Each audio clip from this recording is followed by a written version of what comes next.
Hey, how's it going? I just want to say, watch the video. I forgot to put this in there. I got another one to show you that I'm going to clip in, so don't go nowhere. This is what it looks like underneath my bus. Steel C channel. Steel. Okay? There's a lot of steel under these things, all right? I got another clip right after this underneath an RV, and then after that to the video, all right? So make sure you check it out. Okay, well, this is underneath the other RV, and it's really not that great of a picture for my face anyway, but you can see what we're talking about up top. All they do is have the same type of frame chassis that they do for most vehicles, and they use angle iron to lock things in, and they have a wood floor most of the time that has a coating. This one doesn't. It's just insulated, so that's not good. That's the difference. Check out the rest of the video, all right? I hope you like it. That question again, school bus versus RV. Take a real good look at my driver's seat because there's nothing wrong with it. When I bought my bus, it had been in an accident previously to that and repaired. I'll show you that real quick. Okay, you can see there's a spot weld right here. They bring it down, they riveted it in right here. I got some more riveting work to do because as you can tell, they didn't do that great of a job. But listen to that, that's solid. Okay, there's another couple of things I want to point out as I'm walking past my bus to the RVs.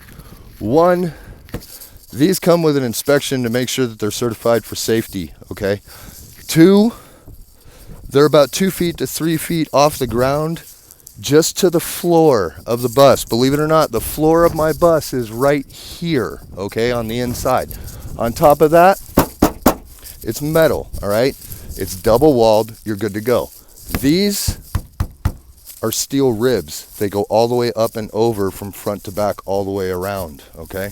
So that's one of the cool things. You take the steel off these and you essentially end up with a giant bird cage, okay? That's one of the pluses about a bus. You add wood to the inside, you're good to go. Now let's take example number one, the RV, all right? Here's one right here, as a matter of fact. Listen to this. That doesn't sound very solid. You can see same issues, cracking. That right there is plastic, okay? You got to be careful of that. We're going to go out back. I got a couple of them. I'm trying out the headphones right now for the sake of the wind. But there's a couple of them out back that are in really bad shape. And I'm going to show you basically what they look like. And this is basically to answer the question once and for all. What's better to go with for safety, an RV or a bus? And not just safety. Think about it. If the bus is that hard to destroy while it's in one piece, it's not really going to rattle apart either.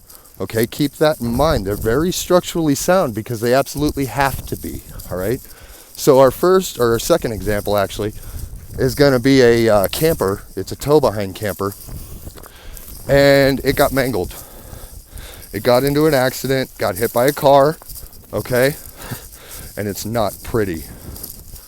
But I figured I'd show it to you, that way you could see what they're made out of and see how structurally they are when they get hit by a car, okay? The sun's over there, so I gotta walk past it. I'll show you this piece right here.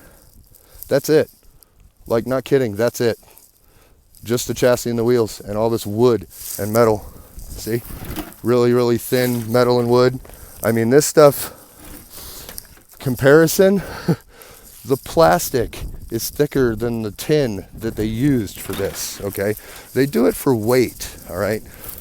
I get it. Buses are heavy, but it's so worth it, all right? We're going to go to our next example. As you see, they're everywhere.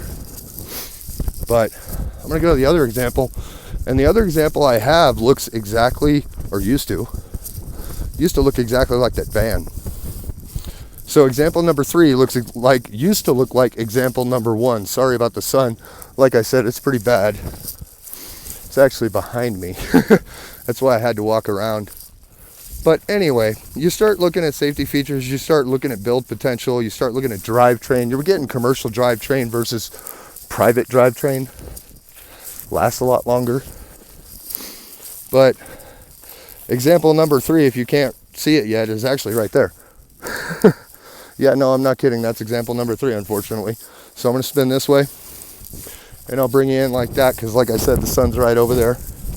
So you can see again, these things aren't constructed very well. And once they start getting air breaches and stuff, it's almost really hard to seal them because it just keeps bending and doing its thing and drying and cracking and everything. But like I said, I mean, that's literally tin and a lot of wood, okay? So that's the difference right there on school bus versus RV. Do you want a wood frame with tin, or do you want a steel frame that you can add wood in? I'd go with the steel frame that I can add wood in, honestly. It's a lot better than one of these because these are just not safe. That one also got hit. That's why it's in the hole. Anyway, I hope this helped you out. I hope this answered a couple of questions. If it did, let me know down in the comments down below. If there's anything else you'd like to see about my bus in particularly that's not in any of my other videos, let me know as well in the comments. Other than that, you guys take care. And if you haven't subscribed yet, think about it, all right? See ya.